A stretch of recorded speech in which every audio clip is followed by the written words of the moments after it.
오늘 말씀을 보겠습니다. 에베소서 1장 17절에서 19절까지 말씀을 보겠습니다. 한 절씩 교독하고 마지막 절은 함께 읽겠습니다. 우리 주 예수 그리스도의 하나님, 영광의 아버지께서 지혜와 계시의 영을 너에게 주사 하나님을 알게 하시고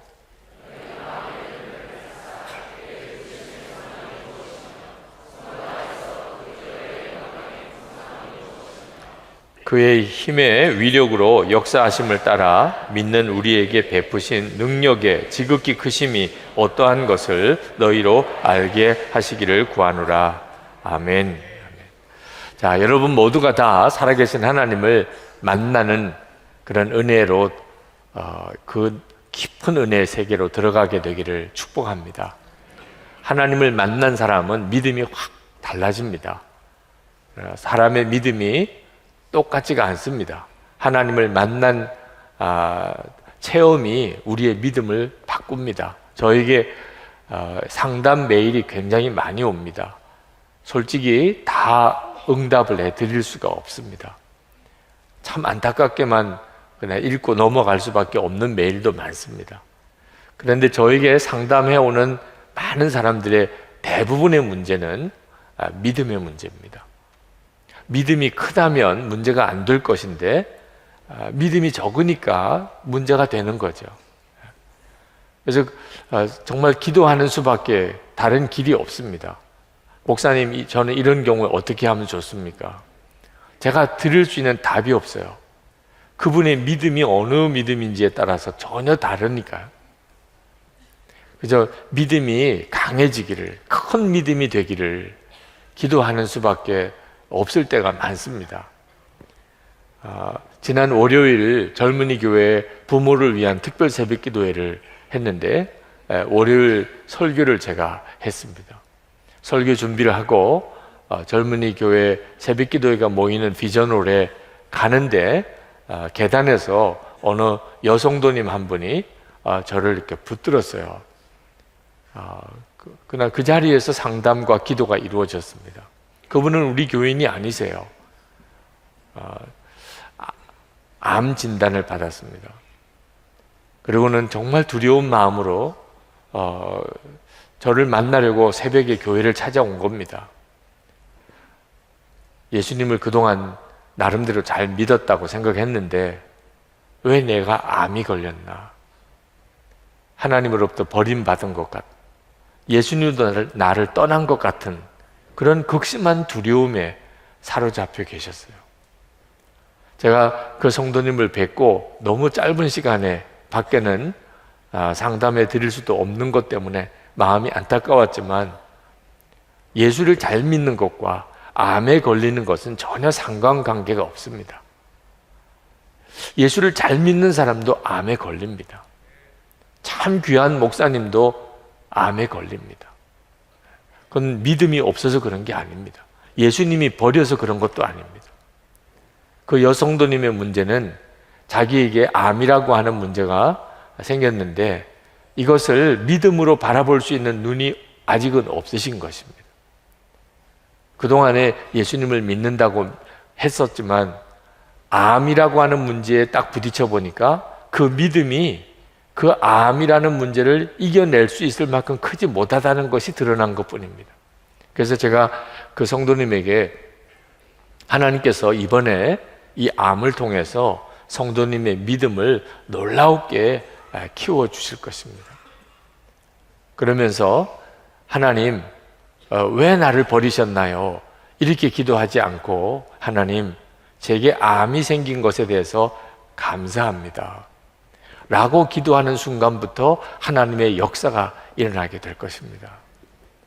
그리고 계단에서 잠깐 기도해 드리고 전 젊은이 교회에 설교를 하러 들어갔습니다. 여러분, 암이 생겼을 때 하나님께 원망도 되고 두려운 마음이 생기는 것과 암이 생겼는데도 하나님 감사합니다, 전적인 믿음의 차이입니다. 믿음이 어떠냐에 따라서 문제를 바라보는 것이 완전히 달라집니다. 가난하게 되었을 때 하나님이 원망하게 되는 경우가 있고 그것으로 인해서 하나님께 감사하는 사람도 있습니다. 믿음이 다르기 때문에 그 가난이라고 하는 문제를 보는 눈이 달라진 거죠. 지난 주일 설교하셨던 조동욱 선교사님, 인도에 가서 20년 동안 사역하면서 거기서 큰 신학교를 세웠습니다. 사역이 너무너무 놀랍게 일어나고 있는 때에 인도 정부의 이 기독교를 탄압하는 정책, 한국 선교사 중에 사역을 잘하는 선교사님들을 강제로 추방하는 일을 만나고 그 모든 신학교와 사역제를 다 내려놓고 인도에서 추방을 당하게 됐습니다. 자, 이런 일을 만났을 때 지난 주일 식사를 같이 하면서 하나님 앞에 너무나 감사한 마음이 들더라.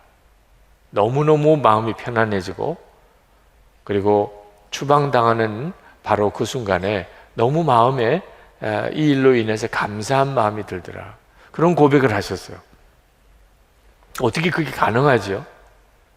하나님에 대한 신뢰, 이해할 수 없는 일이지만, 또 개인적으로는 너무나 억울하고 답답한 일이지만, 그러나 하나님은 여전히 함께 하시고, 그리고 여전히 그 신학교와 함께 하시고, 복음의 역사는 여전히 하나님이 이루어가고 계시고, 그래서 전혀 지금까지와는 다른 방법으로 하나님의 일을 행하시는 것.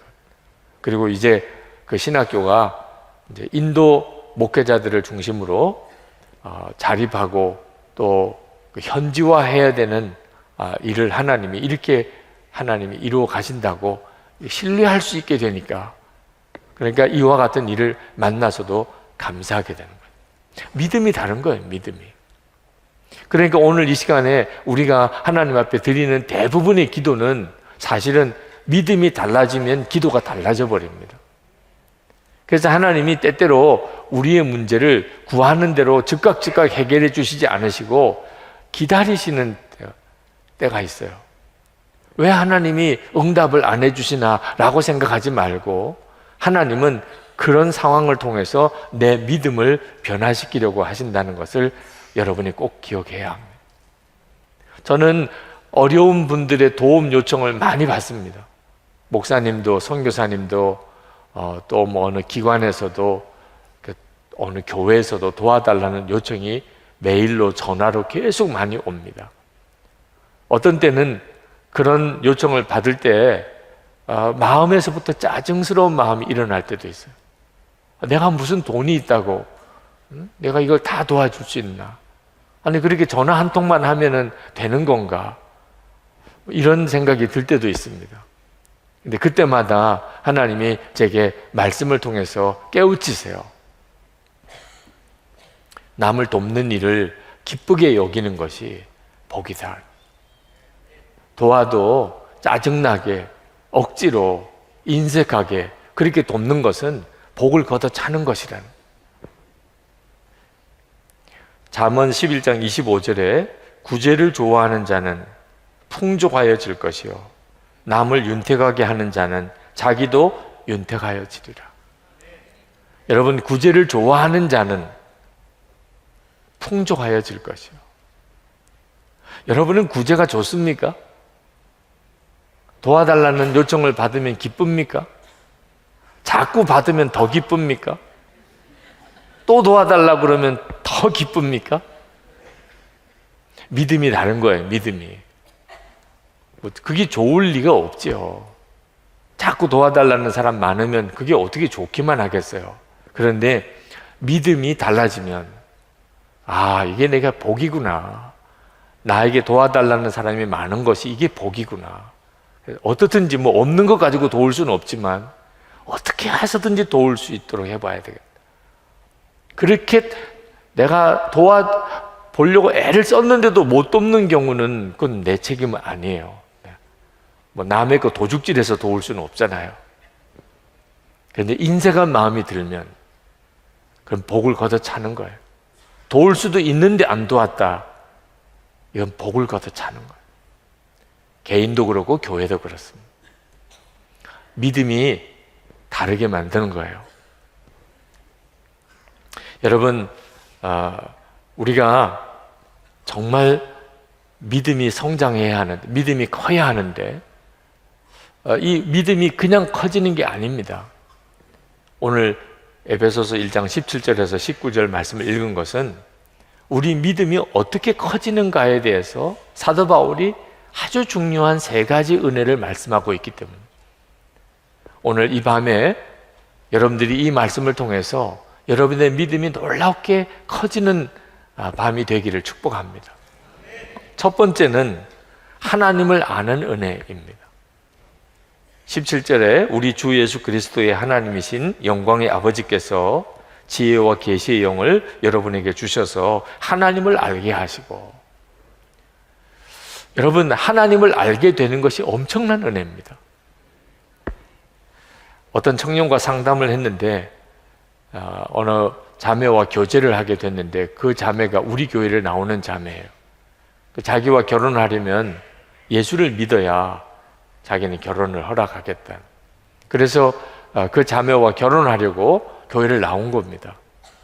그런데 아무리 예배를 드리고 설교를 들어도 하나님이 정말 계시다고 믿어지지 않는다는 거예요. 그게 상담의 요점입니다. 하나님이 안 믿어진다는 거예요, 자기는. 여러분, 하나님이 믿어지는 것은 이건 엄청난 은혜예요. 여러분은 하나님이 믿어지십니까? 여러분은 정말 대단한 분이세요. 아주 희귀한 분입니다.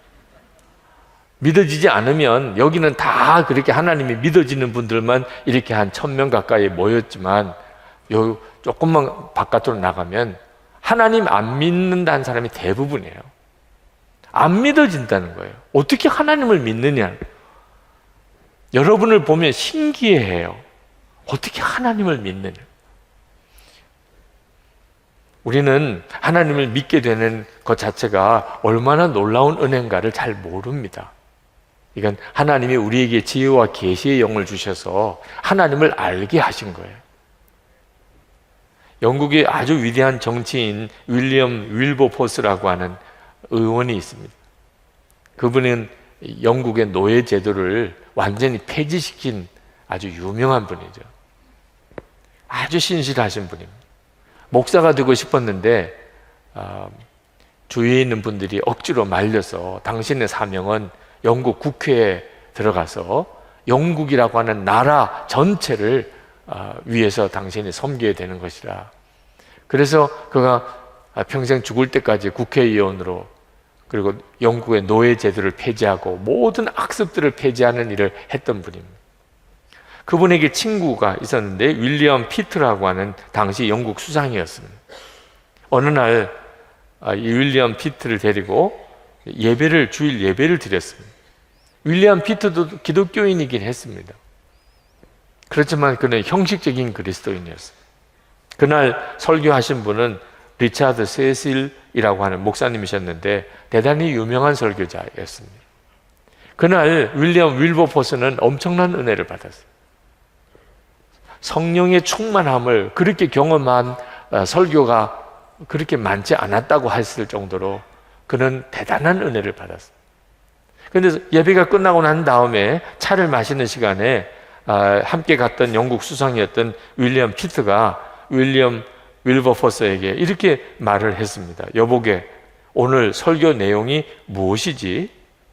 나는 있는 힘을 다해서 그 목사의 말을 들으려고 하였지만 무슨 말을 하는지 도무지 알아들을 수 없었네. 그분은 영국 수상이에요. 아주 지성적인 분이고 그분도 기독교인입니다. 그런데 한 사람은 엄청난 은혜를 그 설교에서 받았는데 한 사람은 무슨 말인지 도무지 알 수가 없었다. 들으려고 귀를 기울여서 들었는데도 그게 무슨 말인지 모르겠다. 어떻게 이런 차이가 있죠? 지혜와 계시의 영으로 역사한 사람과 그렇지 않은 사람의 차이예요. 그러니까 말씀을 들을 때 은혜가 되고 하나님이 계신 것이 정말 믿어지는 것, 이건 엄청난 은혜를 받고 있는 거예요. 특별한 역사를 경험하고 있는 거예요. 하나님이 계시지, 당연히 계시지. 그리고 그 하나님이 우리를 사랑하시는 것, 그리고 우리에게 독생자를 주신 분, 우리의 아버지가 되시는 거예요. 여러분, 이것이 진짜 믿어지고 그것을 안다는 것은 정말 놀라운 일인 것입니다. 그때 믿음이 달라지게 됩니다.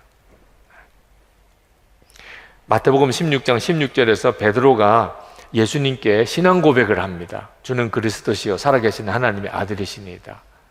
그때 예수님께서 칭찬하세요. 그리고 베드로라는 이름을 주십니다. 그러면서 말씀하셨어요. 이를 내게 알게 하니는 혈육이 아니요 하늘에 계신 내 아버지시니라. 그러니까 베드로 스스로가 알고 스스로 깨닫고 예수님에 대한 신앙 고백을 한 게 아닙니다. 하나님이 베드로에게 알게 하셨어요. 예수님이 그리스도시라는 걸. 지금도 똑같습니다. 어떤 사람이 하나님을 믿고 예수님을 그리스도라고 고백하지요? 지혜와 계시의 영으로 역사해 주신 사람은 그걸 깨닫고 믿게 되는 거예요. 그러므로 오늘 이 시간에 우리가 하나님 앞에 지혜와 계시의 영을 구해야 합니다.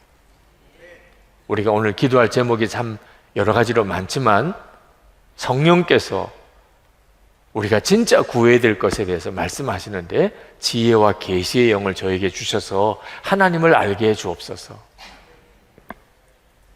만약에 여러분이 하나님으로부터 내가 너가 구하는 것을 들어줄 테니 하나만 이야기해봐라 라고 한다면 여러분은 뭘 구하시겠습니까?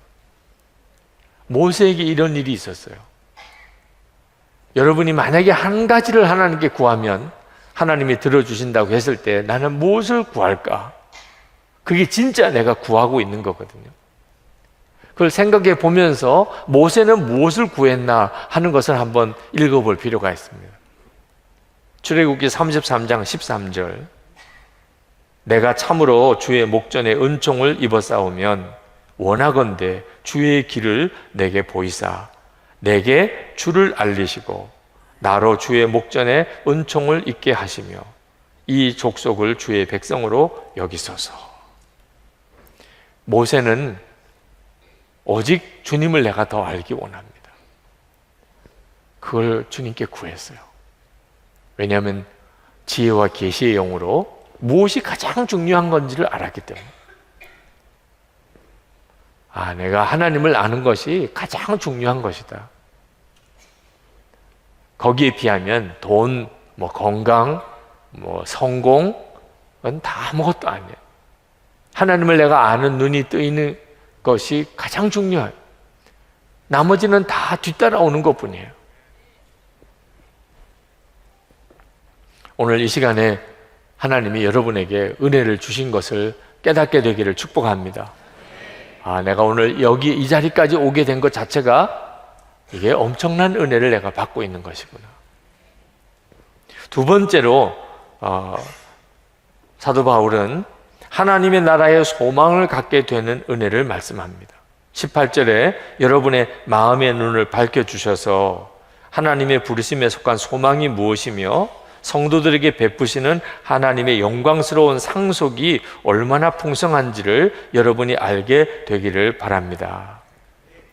여러분, 마음의 눈이 뜨여야 하나님의 나라와 성도들이 받을 영광스러운 상속의 풍성함이 무엇인지를 알게 됩니다. 이것이 전적으로 지혜와 계시의 영으로 역사하시는 하나님의 은혜예요. 여러분은 하나님의 나라와 성도들이 받을 그 영광스러운 상급의 풍성함에 대해서 아십니까? 여기서 믿음이 달라지는 거예요. 하나님의 나라와 거기서 받는 성도의 상급을 아는 사람은 이 세상 사는 동안에 어떤 일을 만났을 때 그 일을 보는 관점도 처리하는 방법도 다 다릅니다.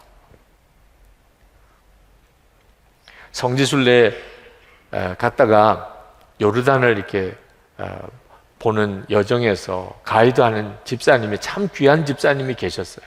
갑작스럽게 세상 떠났다는 소식을 들었는데 그 집사님이 하루는 종일 먼 길을 이렇게 여행을 하던 날 이제 마지막 이제 숙소로 돌아가면서 그가 마이크를 잡고 이런 말을 하더라고요.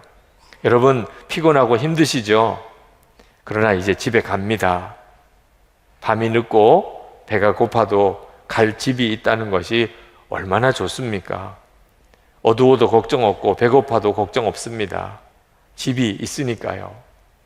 성지순례가 피곤한 여정이라도 이제 얼마 안 있으면 한국에 있는 집으로 돌아가지 않습니까? 그 생각을 하면 피곤함도 얼마든지 이길 수 있습니다. 그러나 갈 집이 없는 사람은 어떻겠습니까? 너무나 비참할 것입니다. 피곤하고 힘든 게 문제가 아닙니다. 세상에는 죽고 난 다음 돌아갈 집이 없는 사람이 많습니다. 그것이 얼마나 두려운 일인지 그들은 잘 모릅니다. 우리의 삶이 피곤하고 힘들어도 돌아갈 집이 있는 사람은 얼마든지 이겨낼 수 있습니다. 아주 설교를 하시더라고요. 네. 그 집사님은 정말 그 성지순례를 하면서 여러 많은 교회 성도들을 만나면서 참 지혜가 많으신 분이고 은혜가 넘치시는 분이셨어요.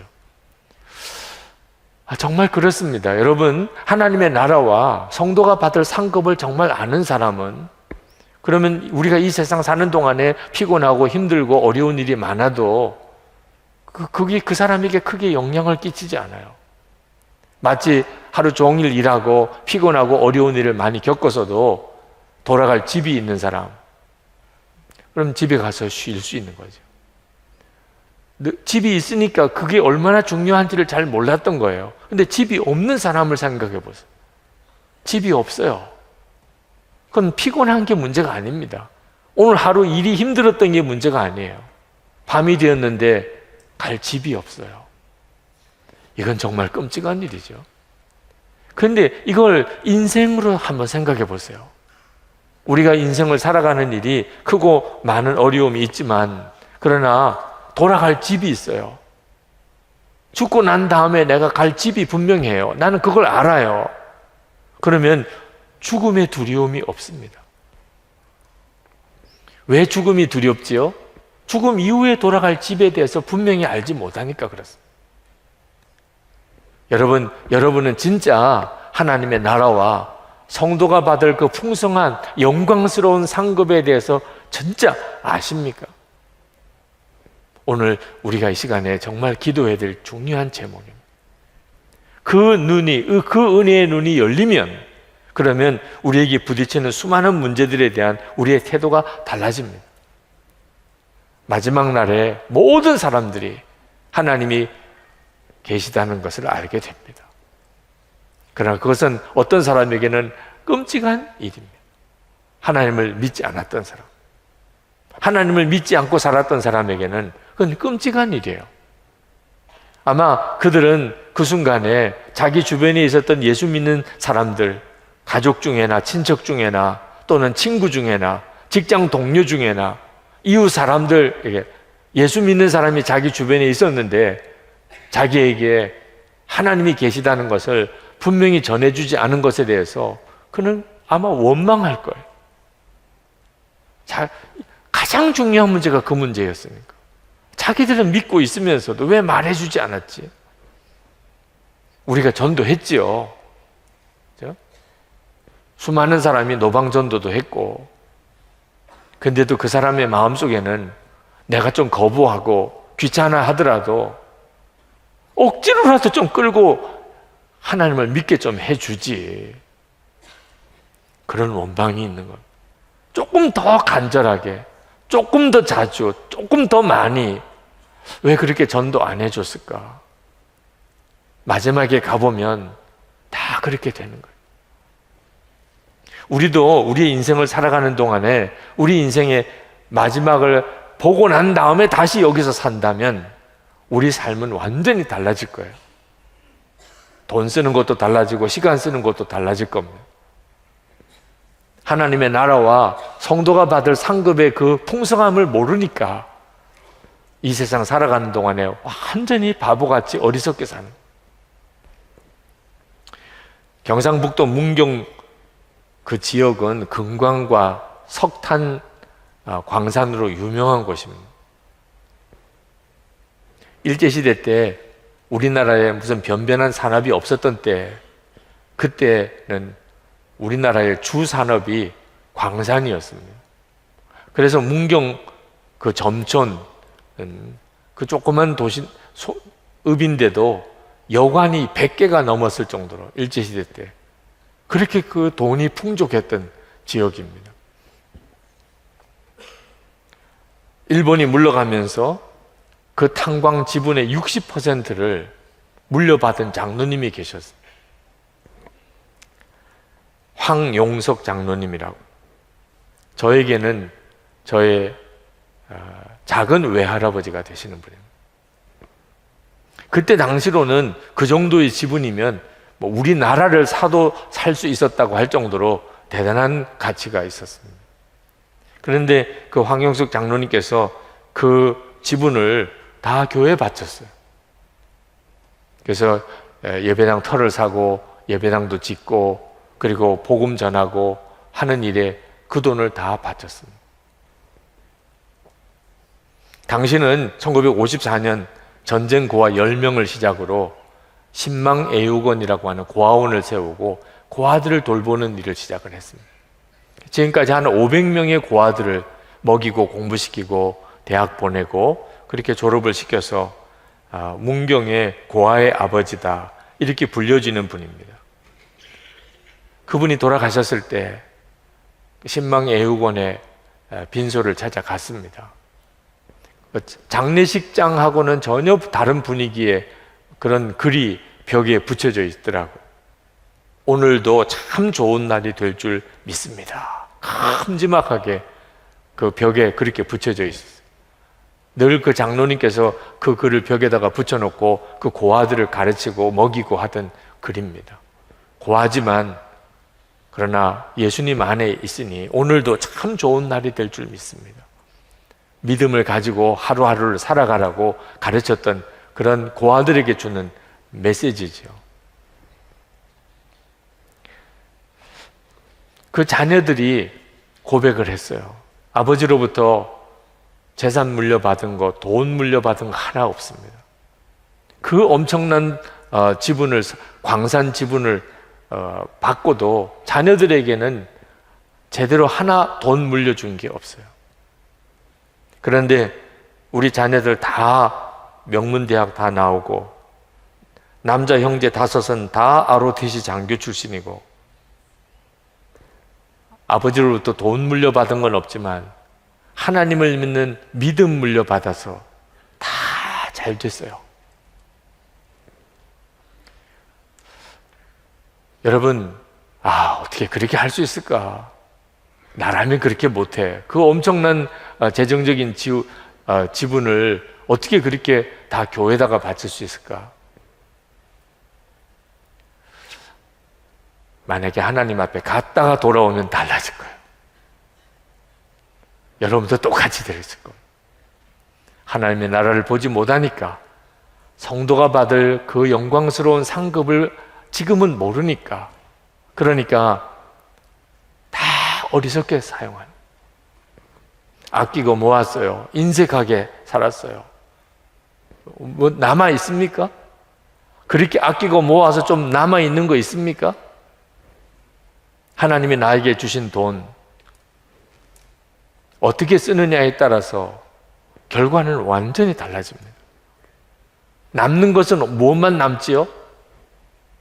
남 도운 것만 남습니다. 하나님을 위해서 쓴 것만 남습니다. 나중에 하나님 앞에 갔을 때 너 그 많은 돈 다 어떻게 했냐? 아끼고 모으고 인색하게 생각하고 붙잡고 지나고 나면 어디 갔어요? 다 어디로 간지 없어져 버렸어요.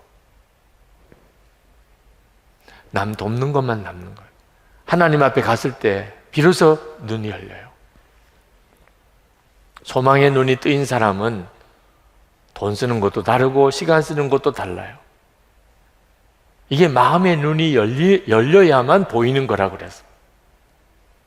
오늘 이 시간에 여러분 중에 하나님의 나라에 대한 믿음과 성도의 상급에 대한 믿음이 전혀 없는 사람은 아마 한 사람도 없을 거예요. 여러분 안에 다 소망이 있습니다.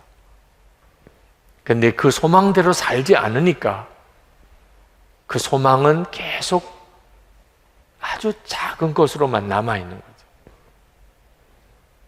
세 번째로 사도 바울이 말씀하고 있는 것은 성도들 안에 있는 하나님의 능력이 엄청나다는 것을 아는 은혜입니다. 19절에 또한 믿는 사람들인 우리에게 강한 힘으로 활동하시는 하나님의 능력이 얼마나 엄청나게 큰지를 여러분이 알기 바랍니다. 여러분, 우리가 예수를 믿으면 우리 안에 강한 힘으로 활동하시는 하나님의 능력이 우리 안에 역사한다는 것을 여러분 아십니까? 부인할 수 없는 증거가 우리 안에 오신 부활하신 주님이십니다. 주님이 내 안에 오셨는데 능력이 있고 없고가 뭘 의심이 돼요? 주님, 그분이 내 안에 오셨는데, 주님이 내 안에 오셔서 하나님의 사랑도 알게 하시고 내가 구원받은 것도 알게 하시고 이렇게 내가 하나님 앞에 나와 기도하게도 하시잖아요. 주님이 우리 안에 계시니까. 그렇다면 그 주님 안에 능력이 있으십니다. 그러니까 놀라운 능력이, 큰 권능을 행하는 엄청난 능력이, 하나님의 능력이 지금 내 안에 있음을 당연히 믿을 수 있어야 하는 거죠. 오늘 이 밤에 하나님은 그렇게 능력으로 우리 가운데 역사하기를 원하십니다. 지금도 저는 생생해요. 바로 이 자리입니다.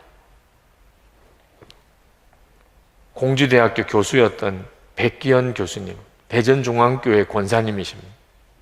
52년 동안 곱추였던 분, 그분이 그 곱추에서 깨끗하게 고침을 받고 그리고 여기서 간증을 하셨어요. 초등학교 정도, 요즘 초등학교 애들도 크지요. 옛날 초등학교 아이들 정도의 키밖에 안 됩니다. 52년을 곱추로 살아서 허리가 펴지긴 했지만 키는 그대로예요. 그래서 여기에 이 발판을 놓고서 그 위에 올라가셔서 간증을 하셨습니다. 그분은 음대 교수시고 그리고 대전중앙교회 지휘자시고 오페라 연주도 하신 대단한 분입니다만 육신의 장애 때문에 늘 열등감과 그리고 마음속에 어떤 분노가 있으셨던 분이었습니다. 너무너무 힘들고 어려운 그런 일이 겹쳐 있을 때 산에 기도원에서 열리는 그런 집회에 누가 같이 가자고 그래서 억지로 집회에 참석을 했습니다. 그런데 집회 장소에 사람이 이미 다 들어차 있어서 앉을 수 있는 장소가 맨 앞자리밖에 없었어. 보통은 자기가 곱추이기 때문에 뒷자리에서 벽에다가 등을 대고 이렇게 보통은 집회에 가도 앉았는데 그날은 너무 늦게 가니까 이미 뒷자리는 사람들이 다 앉아있고 결국 그날 안내하는 사람이 불러서 맨 앞자리로 나와 앉았어. 그날 부흥회를 인도하시는 목사님이 유별나게 아멘을 강조하시는 분. 큰 소리로 아멘. 그러다가 두 손 들고 아멘 시키는. 이런 걸 가장 싫어하는 사람.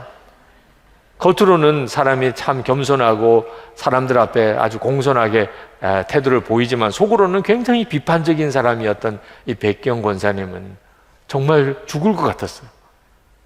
앉은 자리도 불편하고 뒷사람 사람들이 자기를 보는 것도 너무 싫고 그런데다가 또 그날따라 설교하는 강사님이 또 아멘은 엄청 강조하고 손가락질 해가면서 아멘 안 한다고 막 야단치고 그런데다가 이제는 두 손 들고 아멘까지 시키고 자기가 제일 싫어하는 스타일.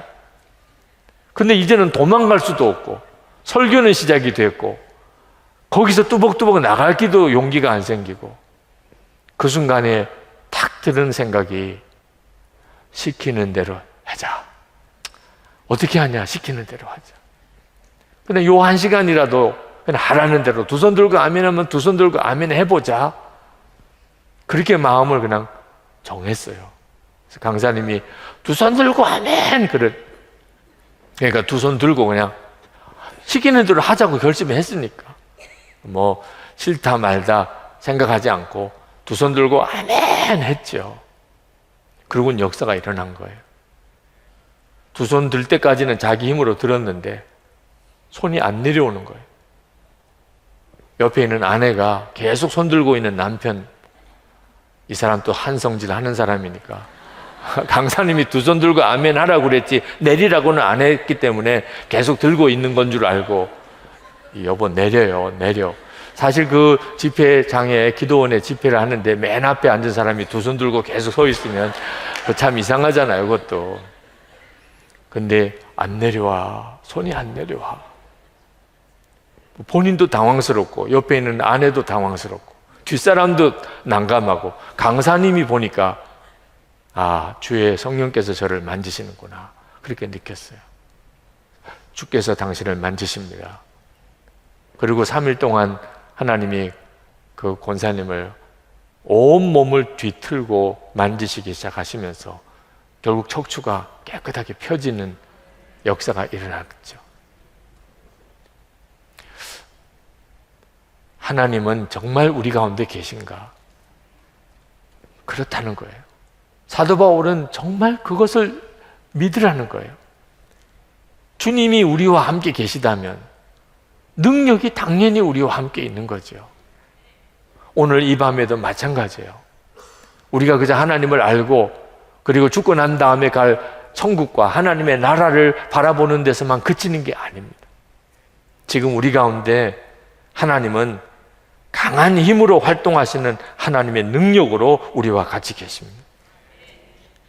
우리가 오늘 그 사실을 정말 믿고 주님을 사모하는 마음으로 나아가면 우리 가운데 오늘도 치유하시고 우리를 고치시고 우리를 회복시키시고 우리 눈을 열어주시는 하나님의 은혜를 경험하게 됩니다.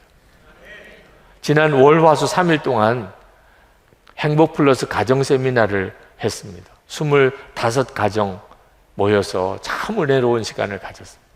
오늘 이 시간에도 가정 세미나 끝나고 오신 부부들을 이렇게 보이는데요. 여러분들 기회가 되시면 꼭 참석해 보시면 좋을 것 같아요. 참 은혜의 역사가 있었고 많은 부부의 회복이 있었어요. 그 중에 한 권사님, 남자 권사님 이야기를 드리려고 합니다.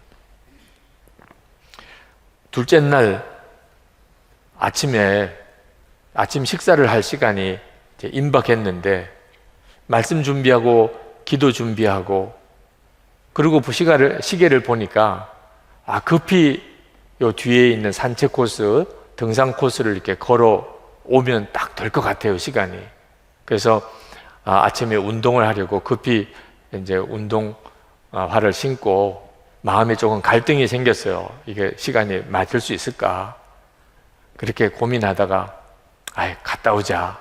그리고는 불이 나게 이제 산으로 올라가려고 나왔죠. 계단을 타고 내려갈까? 늘 계단 타고 내려가다가 오늘은 그냥 엘리베이터 있는 쪽으로 가서 가야 되겠다. 그런 생각이 불쑥 들어서 늘 다니던 길이 아닌 엘리베이터 쪽으로 갔습니다. 엘리베이터 쪽으로 가보니까 저쪽 편 쪽에서 어느 남자분이 이렇게 오시는데 이번 행복플러스에 참석하신 분 같아요. 순간에 마음에 갈등이 생기더라. 만나서 인사를 하면 그렇지 않아도 시간이 빠듯한데 산에 올라갔다 올 시간이 안 될 것 같아요. 그래서 나중에 인사를 나누지. 그러고는 불이 나게 콘도를 나와서 산으로 올라갔습니다. 그래서 이제 계곡길을 따라서 이렇게 산을 따라 내려오는데 내려오는 그 길목에서 그분이 이렇게 서 있는 거예요. 길에서. 그러면서 저를 보고는 너무 반가워하시는 겁니다. 그러면서 하시는 이야기가 하나님은 진짜 우리 기도에 응답해 주시는 하나님이시군요. 무슨 말씀이십니까? 이분이 오랫동안 수면 장애가 있으세요. 잠을 못 주무시는 거예요. 그날 저녁에도 한숨을 못 주무셨대요. 수면제를 먹어야 되나, 원주에 가서 수면제를 사서 먹어야 되나, 약 안 먹고 어떻든지 치유받고 싶은데 그동안에는 오랜 기간 동안 약을 먹었습니다. 그런데 수면제 약보다도 유기성 목사님이 여기 계시지, 목사님한테 가서 기도해달라고 부탁을 하면 좋겠다, 그런 마음이 간절히 들더래요. 근데 밤에 저를 찾아오기도 그랬고, 그런 마음이 간절한데 아침에 바깥에 나와서 잠깐이라도 걸으려고 나오니까 저기서 제가 이렇게 걸어오더래요. 하나님의 역사구나. 이렇게 만나게도 하시니 목사님 만나서 저를 위해서 좀 기도해 주세요. 이렇게 말을 해야 되겠다. 그런데 쌩 하고 산으로 가버려. 한 엘리베이터 타고 내려왔는데 어디로 갔는지 모르겠더래요. 그래가지고 이분이 어디로 갔나 하고 이렇게 쭉 뒤따라서 하다가 도무지 찾을 수가 없어서 돌아가야 되나 그러는데 제가 위에서 이렇게 내려오는 거예요. 정말 하나님이 내 기도를 들으시고 나를 만나게 이렇게 해주셨다고 그렇게 좋아하시는, 너무 미안하더라고요. 뭐 운동이 뭐라고, 정말 하나님이 그렇게 만날 수밖에 없도록 모든 상황을 만들었던 그 상황에서 제가 그렇게 산으로 올라갔던 게 너무 미안하더라고요. 그리고 그분이 그렇게 오랫동안 수면 장애가 있었고 그날 밤에도 잠을 자지 못했던 일에 대해서 너무 마음이 안타까웠어요. 그래서 기도하십시다. 정말 하나님이 그 마음의 간절한 사모하는 마음을 받으실 줄 믿습니다. 그래서 그날 저녁에 우리 목사님과 모든 봉사자들이 함께 모든 일정이 다 마치고 난 다음에 간절하게 그분을 위해서 항아리 기도를 하고, 그리고 안수하여 깨끗하게 주님이 치유해 주시고 편안한 잠을 자게 해 주시도록 기도를 했어요. 그리고 이제 숙소로 들어갔습니다. 그 다음날 아침에 이분이 잠을 잘 잤을까 하나님 앞에 기도를 했어요. 하나님 정말 편안한 잠을 자게 해 주시도록. 그러나 오랫동안 잠을 못 주무셨다는데 잘 주무셨을까 만나보고도 싶었어요. 기도를 하는데 하나님이 잠자는 것에 대해서 너무 염려하지 말고 내 안에 거하기만 힘쓰게 하라.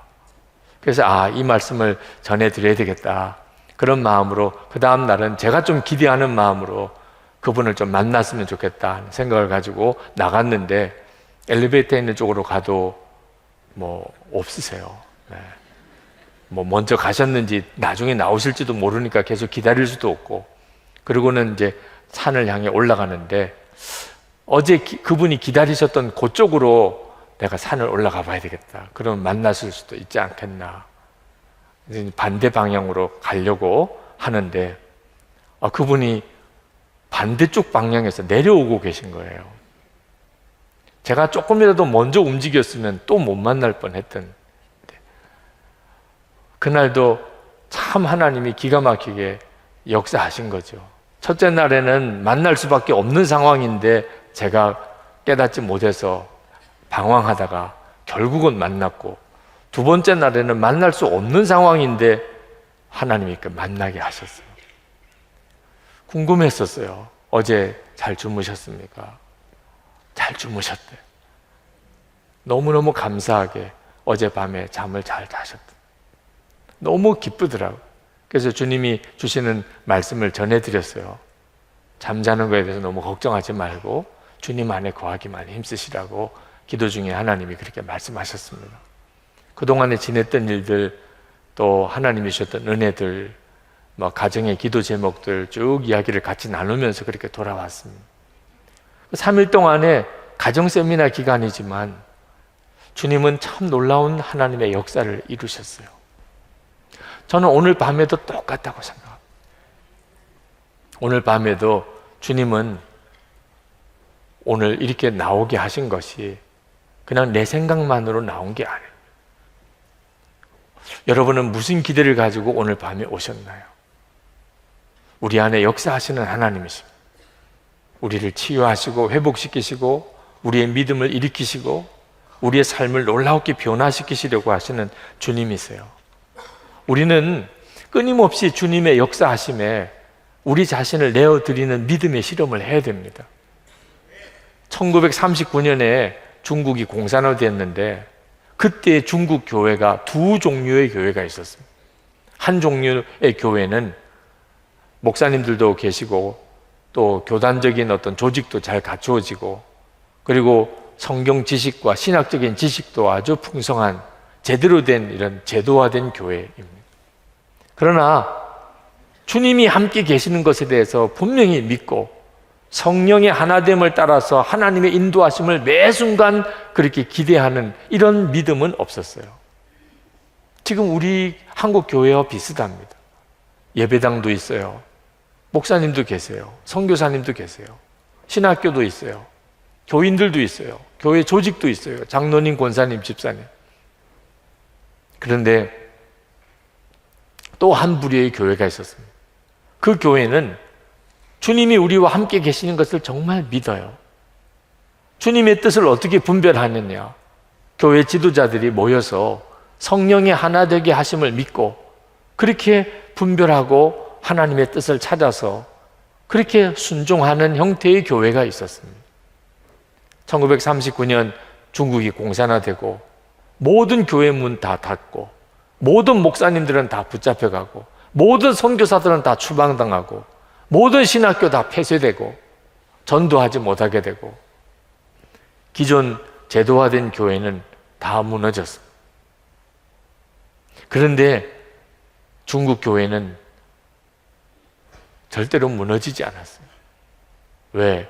성령의 인도함을 받았던 교회가 더 강하게 살아남았어요. 왜? 그들에게 있어서는 예배당이 폐쇄가 되고 목사가 잡혀가도 문제가 되지 않았어요. 왜? 늘 주님의 인도를 받는 훈련을 하고 살았었기 때문에. 늘 함께 계시는 주님을 따라 사는 훈련이 되어 있었기 때문에 어려우면 어려운 대로, 힘들면 힘든 대로 주님은 변함이 없으시니까 믿음을 지킬 수 있었고 오히려 더 부흥될 수 있었다는 거죠. 여러분, 우리가 정말 그리해야 합니다. 주님이 우리와 함께 계시는 것을 정말 믿고 그 주님을 온전히 바라보고 사는 일이 우리에게 필요합니다. 우리는 아브라함처럼 살아야 돼요. 우리 한국이 한때는 양반, 상놈 구별이 엄격했습니다. 지금 생각해 보면 이해가 안 될 정도예요. 양반이 어디 있으며 상놈이 어디 있습니까? 그러나 그런 시절이 있었어요. 양반과 상놈은 도무지 같은 부류의 인간이 아닙니다. 그런데 가만히 그들의 사는 삶을 펼쳐보면 양반이라고 왕족이라고 대단한 거 없었어요. 사람들이 겪는 어려움은 다 겪었어요. 슬픔 다 겪었어요. 양반이라고 왕족이라고 뭐 별다르게 산 거 아니에요. 지금도 마찬가지입니다. 우리가 착각하면 안 돼요. 왜 나는 이렇게 힘들까? 집안이 어째서? 배운 것이 어때서? 인물이 어때서? 배경이 어때서? 완전 착각이에요. 진짜 중요한 것은 아브라함처럼 정말 오직 하나님을 진짜 믿고 순종하는 삶을 살아갔느냐 하는 겁니다. 아브라함의 후손들 5대양 6대주에 엄청나게 많습니다. 아브라함이 한 일은 아무것도 없는 것처럼 보입니다. 그냥 하나님을 믿은 것밖에 없어요. 진짜 하나님을 믿은 것. 오늘 우리에게 필요한 것이 뭐죠? 지금도 우리와 함께 계시는 정말 능력 그 자체이신 주님, 그분이 나와 함께 계시는 것을 아브라함처럼 그렇게 단순히 믿고 그리고 오직 순종하며 가는 겁니다. 그때 하나님께서 우리의 삶 속에 하나님의 능력이 있음을 우리에게 보여주십니다. 간증이 끊어지지 않는 삶을 살게 하십니다. 오늘 이 밤에 하나님이 여러분에게 그와 같이 역사하시기를 축복합니다. 우리 이 시간 찬송을 같이 부르고 기도하고 그리고 또 특별히 안수기도 받으실 분들 오늘 기도를 정말 받았으면 하는 간절한 마음을 주신 분들 앞으로 내려오셔서 기도 받으시게 되기를 바라고 우리 통성으로 기도하는 시간에 여러분의 마음이 정말 간절하신 분들은 강단 위로 올라오셔서 하나님 앞에 전심으로 나가 보시기를 바랍니다.